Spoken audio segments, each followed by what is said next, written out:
So,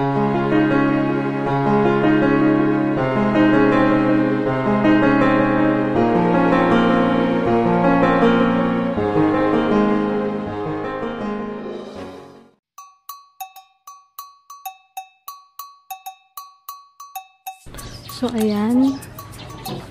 Ano nila kuya? Ay. Tipid ko yan. Magkano 250 daw? May bayad pa kami sa Teresa. Ayan. Ayan. Hindi na yan kuya. Iwan na yan.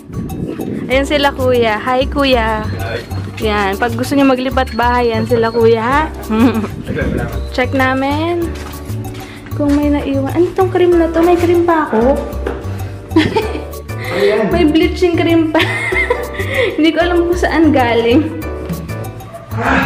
Ay, grabe. Goodbye, house. Ha? Oo. Bilan mo natin sila ng kahit anong biscuit. Ay, babalik natin to ha. Goodbye. Goodbye, baby. Thank you so much for 2. Akala. Dati tanggal dito? Sino tanggal mo? Ako, nagkakasin. Akin mo? Okay. Sabi ko, hindi to pwedeng makalimutan itong lagayan ng may name ko to. Ayan na. Sakto lang pala yung truck na dinalan nila. In fairness naman. Diba? Sakto lang. Bye, house. Wait lang. Good morning! Nakapag-good morning pa eh, no? Happy Thursday, guys! And thank God, it's Thursday! Ayan, pasasya na naka-retainer ako dahil nga wala akong lagay na retainer. Pawis-pawis na rin ako. Grabe, ano ba ito? Tingnan yung makeup ko. Pwede ka na nag-makeup? Kaya nga eh. Ay, grabe. Wait lang, pupunas lang ako. Ayan, aircon naman. Yung truck. Asawa ko, pagod na pagod. Ang sarap ng tulog niyan mamaya. In fairness, mababait sila kuya and friendly. Grabe, no, hindi pala ganon kadali lipat ng gamit. Sumakit yung likod ko kanina pero at buti naman si Hugo, behave naman siya ngayon. Ngayon nagugutom-gutom na lang din siya pero kailangan din talaga. Ayan, kumakain muna ako ng fita. Ayan, goodbye. Diretso lang tayo. Natatawa daw si Heinz kasi yung nagbuhat daw ng mga cabinet saka ng dalawang kama kasi diba magkapatong yun. Tag-isang tao lang daw nagbuhat. Sobrang lakas. Ang galing. Tapos pati yung ref natin isang tao lang nagbuhat. Talaga? Mga sanay na talaga sila. Galing. Yan, kahit na may Evia dito or Evia, mag-aalabang pa rin ako. Kaya Ate MJ, magkikita pa rin tayo. Super lapit lang, mabilis ng biyahe ko lagi dito. Feeling ko nga mas mabilis biyahe dito kasi sa mga traffic sa Las Piñas eh. Ano? Yan, thank you pala sa mga nag-congratulate para sa new chapter ng life namin. Maraming salamat. Nabasa ko yung mga comments nyo. Thank you. Ayan, araw-araw makikita na si Mama. And malalaman nyo na yung mga lulutuin niya or kung naman mga pwede kong i-share ko sa inyo. Bella, kapanibago to tomorrow pagising namin. You have to get used to it first. Yes. Grabe. Buti na lang hanggang Saturday yung yung leave ni Heinz. Kasi nga may atinan kaming party on Saturday.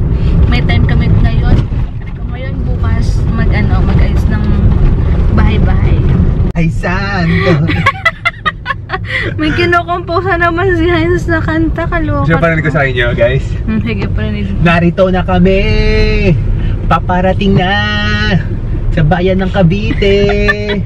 Ayan na kami! Ako si Heinzer, kasama si Debbie, at hintayin nyo si Hugo. Yan ang anak namin. Ayan, lapit na kami guys. Punta muna kami kila Mama para kumain. And then kunin yung mga ibang gamit. Ang galing na naisip ni Heinz na kunin namin yung ibang gamit muna sa bahay para hindi na kami pabalik. Kasi ang dami rin mga bags and damit. Yeah! Tsaka mga gamit ni Hugo. Kila Mama muna yun kasi lalaban pa yun. sayang, ang dami kong naburang mga clips kanina. Yung simula pagdating namin sa bahay, pagkain. Hindi ko na kasi tinransfer ko agad na full yung memory ko, saya. Pero okay, let's kami sa hardware. Bumibili kami ng mga pang support sa aircon. Nakabili na pala kami ng cabinet. Siguro bukas ko na lang ipapakita. Ano siya, 8,000 plus, less 10%, nasa 7,500. Natawaran ng 7,500. Dapat 7,900. Pero tinawaran namin ng 7,500. Ayun, sayang. Hindi ko rin nakita, hindi nakita si Tita Beck. Yan yung mga ganap sa kanina sa bahay. Pero okay lang. Ayun, galing din pala kaming all home kanina. Sayang nadbura ko. Pero konti na yung clips kasi bumili kami ng shower. Yung binili namin showeran nasa 500 plus lang kasi yung iba taga 1 plus, almost 2,000. Pero pinili namin yung mumurahin lang muna kasi for the meantime lang naman. Ito yung para sa hindi malamok. Sa likod lang. Hindi, doon yun. Baho, no? Yun na basurahan po. Ayan. Ayan, hindi pa pala nakita si Mama kasi nabura ko yung clips. Hi ka, Ma. Ay, sayang naman, nabura mo lahat. Oo, pero konti lang yun sa lang yung pagpala sa all home, paglipat-lipat ng mga gamit sa bahay. Yun lang naman. Dun pa yata dyan. Kaliwa po, dyan. Pwede na dyan? Oo. Ayun. So, dito sayang. Pero okay lang kasi konti lang naman. And si Mama, makikita nyo na siya everyday, as in everyday. Share ko sa inyo mga recipe niya. Nanakawin mo. Nanakawin ko yung recipe ni Mama. I-share ko sa inyo. Ayan, at least may kasama na ako tsaka makakain ako ng maayos. Sabi ko nga wag muna siyang magluto ng mga pork or something. Fish and vegetables muna. Dahil kailangan ko sundin. Yan po, tinan mo yung Kailangan ko sundin kailangan ko sundin si Doktora. Tama ba? Ayun. Alam pa ni Hens kung paano yung mga sakayan din. Oo nga, no? Pwede na. Oo, dyan, pwede na. Dyan ang baba dyan. Para mag-exercise, maglakad ka ganito. Hindi ako makapaniwala. Dito na kami. Starting today. Brodero. Saglit na lang yan, Ma. Oh, exercise muna. Pero pagod na yan sa work. Ayan, dito na kami.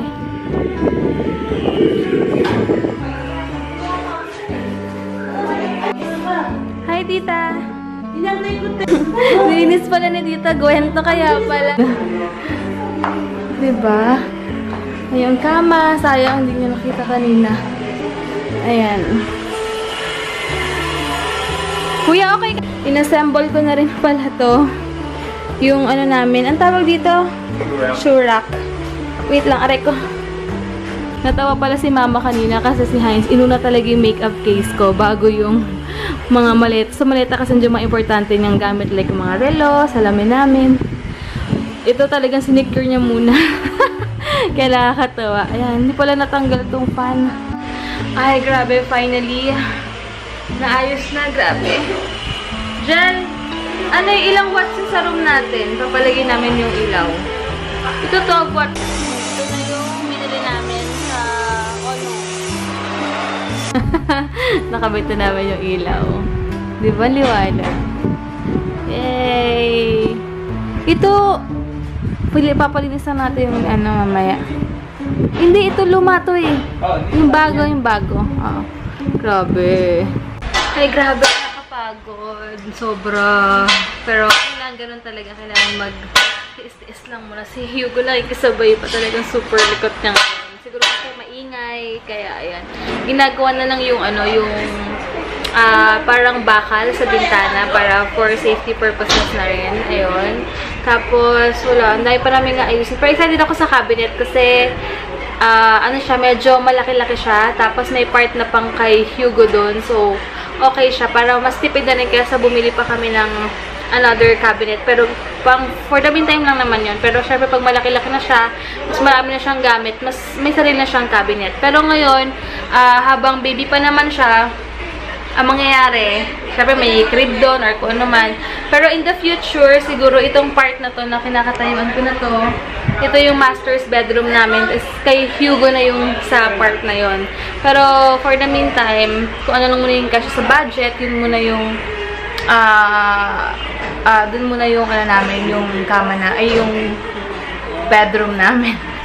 Grabe, nakakapagod. Pero after naman ito, tapos na. At least, na-document ko yung mga journey na to. Like, hanggang to, parang kailan lang ang sarap balikan for sure pag naayos na lahat. Kaya, ayun. So, paunti-unti lang. Hey, no smoking dito, ah. Pakain ka dyan. Video ka na doon. Namimili na wala akong dalawang. Mamaya, babayaran kita. Inabonohan kasi ni mama yung binagbili ko ng cabinet. Kasi hindi pa ako nag-withdraw, so kinukulit niya ako. Pero pwede naman yun bukas. Ay, ito yung, dinala pa na namin tong mirror na to. Ang daming damit. Puro, halos damit-damit yan, sapatos. So, kailangan namin malinis muna yung bedroom namin para malagay na namin yung beddings. Hey, stop over muna kami. Hey. So, konti na. Ay, dito pala yung vanity mirror ko. Sabi kong gano'n. Ginamit mo na ba to? Hindi pa. Hindi pa ito binagamit. Hindi ko pa. Ano food? Ano? Luto pa daw siya. Pizza? Ay, ano ka? Kanina ba? Ah, sige. Ay, kung gano'n. Yan, pudding muna. Parang nagdadalawang isip akong kumain kasi si Heinz, mahilig siya dito sa mga bakery. Sabi niya pag pudding daw, yung mga tira-tirang bread, tapos ginagawang ganto. Pero syempre kay mama iba. Wala lang. Ito pala yung curtain namin sa room. Yung vanity mirror ko nandyan pala. Pag ikaw nakikita ka ni Okay, parang sweet-sweet niya sa'yo. Bakit? Oh! Ayan, punta muna ulit kami sa bahay. Habang nagluto pa naman si mama, magtatapsilog kami ngayon. So, kailangan dalhin yung Teflon ba or something na pang lagay sa shower na ayos na. Nakiusap muna kami dun sa karpentero sa bahay. Bibigyan ko na lang siguro ng pang merienda yun kasi nakakahiya rin. Ayun. Aray ko, Hyuko! Ay! Happy baby to kahit pagod ako. Pero, sobrang happy ako kasi hyper siya kahit na busy-busy ako. Alam niyo yun? Kahit na minsan parang nakikisabay siya kasi pagod ako biglang sisipa. Tapos parang, ouch, sakit. Pero okay lang. Tapos alam niyo ba, nasabi ko ba kanina na dati ang ay, bumubukol siya, oh. Dito siya, oh. Nafe-feel ko. Pag ito, nakwento ko ba sa inyo na dati ang makati sa akin yung mga legs ko, singit, etc. Ngayon, siya na. Sobrang kati na. Hindi na talaga siya mapigilan sa kate. Iba. Lalo na sa part na bandang may ulo siya. Dito kasi yung ulo niya. Somewhere here. Iba na. As in. Yun, may... Ow! Ay, punta muna kami. Wait lang. Ang sweet nila, oh. Kakaingit. Dito pala yung vanity mirror ko. Ay, parang gusto ko na dalhin to. Para pag inayos yung cabinet ni Hugo, doon na. Ito. Bukas na. Bukas na darating. Maaga yung dadating. Sige. Yay. Check natin yung aircon. Sisingitan na lang. Ganyan din naman sa bahay eh. Sa apartment. Kasi magagawa ko muna bracket, di pwede to. Yan, tapsilog kami ngayon. Kain. Ayan, kakatapos namin kumain, bumalik ulit kami sa bahay kasi mag-aayos kami ng konti. Habang sila mama pupunta sa birthday sa may Anabu. So, kami dito muna. Ayan, naayusin namin yung plastic. Paunti-unti lang. Para bukas, mga gamit ko na lang yung mga aayusin. Habang nag-aayos ako, ngayon ko lang na-realize na sobrang ilang plastic pala yung damit ko. Bawat tingin ko, damit, kanya, ay kaloka. So, ayusin ko muna yung mga gamit muna ni Heinz kasi siya yung may cabinet muna dito. So, yun muna unahin ko. Titira ko muna yung sa akin. Grabe, ang dami pa nga ayusin lalo yung mga damit ko. May mga 4 na plastic pa yata. Plastic bags na malalaki, XL yung mga damit ko. Kay Heinz tapos na, ako hindi pa. Wala, siguro 1/3 pa lang. Mga shoes ko pa, bags, etc. Ay, grabe. Pero importante, nakalipat na kami, diba? Ano ko? Yun, nakapagod. Doon muna kami kila mama matutulog ngayon. Kasi, yung, hindi kami nakabili ng, yung lagayan ng curtain. Tawag doon yung ganun, sa taas. Yuko, baby, wait lang. Hindi kami nakabili. So, bukas mahirapan kami for sure kapag gumising na ganyan. Kaya, ayun. So, tomorrow na lang siguro. Pero, bukas kailangan ko na yung mga stocks kasi may kailangan akong habulin dahil pupunta na ng ibang bansa yung umorder sa akin. So, kailangan kong asikasuhin yun. Ayun. Kaya, makakapunta kami Las Piñas tomorrow. Tapos, after nun, balik. And then, mga dapat asikasuhin. Pero maaga namin pinadeliver yung cabinet para maayos namin. Bandang after lunch na siguro kami aalis. Tapos bibili pa kami ng gift kay Mami Mimi dahil sa Saturday na yung birthday niya. So, busy-busyhan mode muna. Importante makapagpahinga. So, later na ulit guys.